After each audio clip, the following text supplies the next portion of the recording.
Sombong di depannya Doktif deh, beneran deh.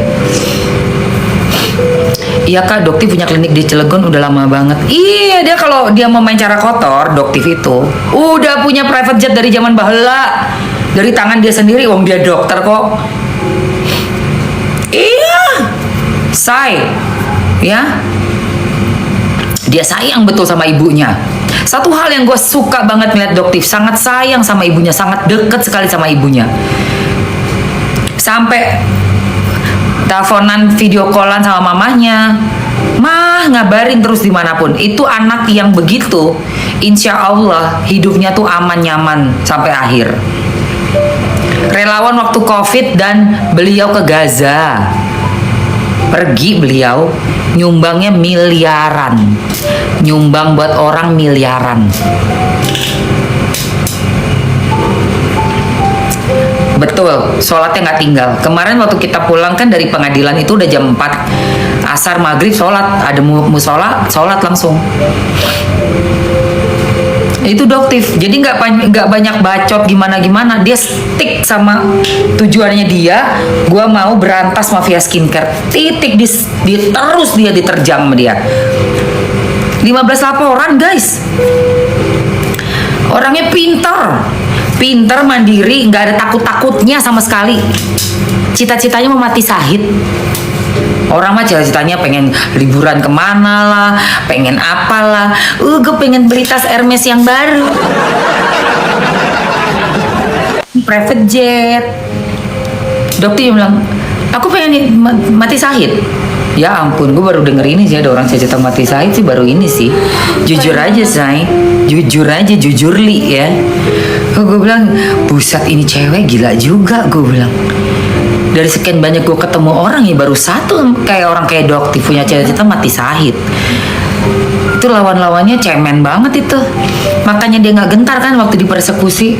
Lihat nggak kayaknya tuh waktu yang video-videonya dia diserang banyak orang, dia diam aja gini. Cool banget ya Om. Cool banget. Itu namanya mental baja imannya itu udah di atas rata-rata ya musuh-musuhnya. Gak takut dia. Gaza disamperin, lu siapa? Bukan siapa-siapa lu. Buat dia mah lu siapa lu? Buat dia. Gak apa-apa kita mainkan. Tunggu aja waktunya. Ntar juga semuanya juga kena kok guys. Kena semuanya. Iya. Gitu. Nah, kalau si NM ini bebas atau enggak tergantung dari nanti di kejaksaannya. Bagaimana dengan bukti-buktinya itu lengkap enggak? Terus yang sudah diperjuangkan kan adalah bukti yang diberikan oleh pelapor. Itu buktinya itu melanggar hukum enggak? Merekam. Ya kan? Itu kan ada pakemnya. Bukti itu harus bukti yang legal. Itu nggak bisa sembarangan say. Gitu say. Menurut gua lah kan gua bukan ahli hukum, lu gimana? Gua bukan ahli hukum, jadi cuma bisa melihat, memantau itu berdasarkan perkembangan saat ini.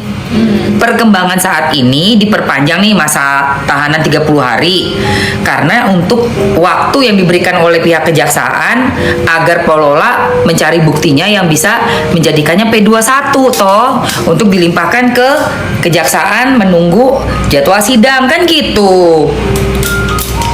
Ya kalau kayak gua dibilang bebas apa enggak ya nggak bisa, kita kan melihat fakta data di depan. Ya kan? Enggak, gue sama Doktif kesamaannya pertama sama-sama tinggi, kedua pecinta kucing, bener-bener anabol, dan ketiga kita tidak punya anak, childless. Tapi nggak tahu kalau Doktif masih mungkin akan menikah atau gimana, gue nggak ngerti. Dia kan berarti kan 40 something ya. Kalau Mamski udah jelas udah 51 tahun ini. Udah kansnya udah sangat-sangat super sekian 0, sekian persen punya anak. Kalau mungkin Doktif masih bisa kalau beliau mau ya. Gitu. Karena bedanya di bawah aku sekitar 6-7 tahun Doktif. Masih bisa kalau beliau mau ya. Tapi untuk saat ini memang kita berdua kondisinya tidak punya anak. Gitu, bukan child free, childless ya, bukan child free ya. Kalau child free itu kan kita memilih untuk nggak Iya, punya. pilihan. Salah. Childless itu tidak punya anak karena kondisinya bercerai, dengan umur. Kalau Mamski juga seperti itu. Tapi kalau disuruh milih, mau nggak punya anak? Mau banget. Kandung ya. Untuk adopsi enggak. Kalau untuk aku gitu, berat saya untuk adopsi.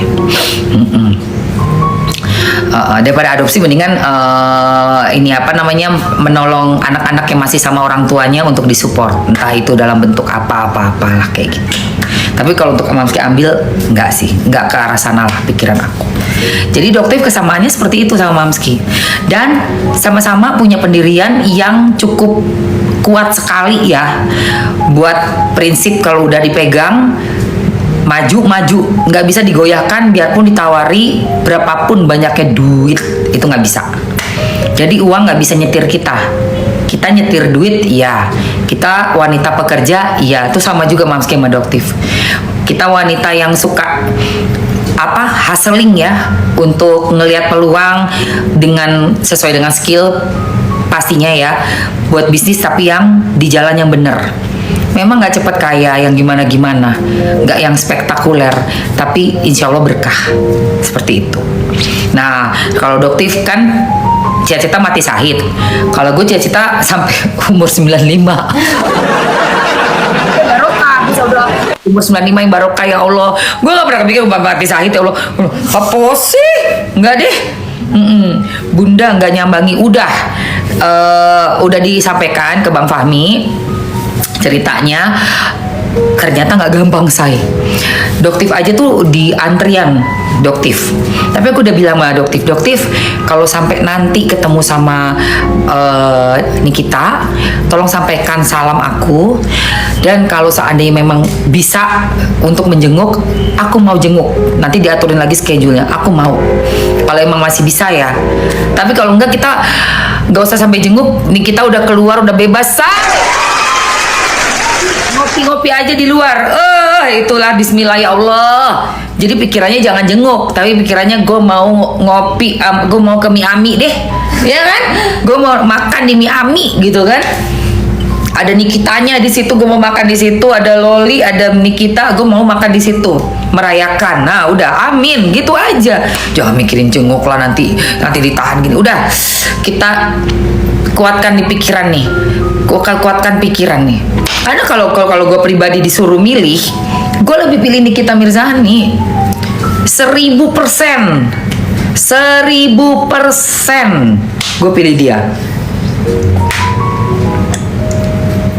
1000% guys ya. Oke. Sama gitu ya. Dan gue sangat menantikan suatu keadilan itu terjadi, di mana orang-orang yang selama ini udah merugikan banyak orang semuanya ambruk gitu.